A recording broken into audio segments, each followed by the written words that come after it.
In today's video, I'm going to teach you how to can Jane app be connected to Mailchimp. By the end, you'll have your practice management data flowing into Mailchimp so you can send the right messages to the right clients without manual exports. Before we start, make sure you can sign in to both platforms, have the appropriate permissions in Jane to access settings, and have at least one Mailchimp audience ready to receive contacts. First, sign into your Jane account. Use an account with access to administrative settings. If you don't see settings, you may need an administrator to grant you the correct role. Next, head to Settings in Jane. This is where all account level configuration lives. From here, you'll find the integrations area that houses the Mailchimp connector.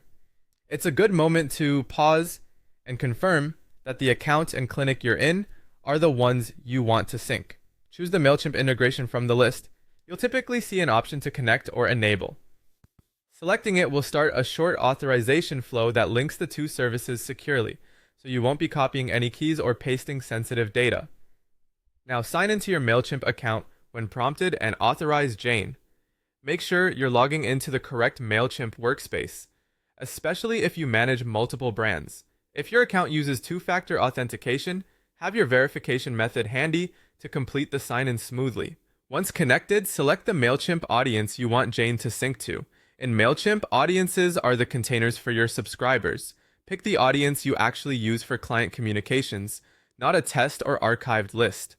This keeps your segments, tags, and reporting consistent. Set your sync preferences. This is where you decide what gets sent and how. Choose whether to include only clients who have opted into marketing emails, how to handle duplicates, which fields to map, such as first name, last name, email, and consent, and whether the sync runs automatically on a schedule.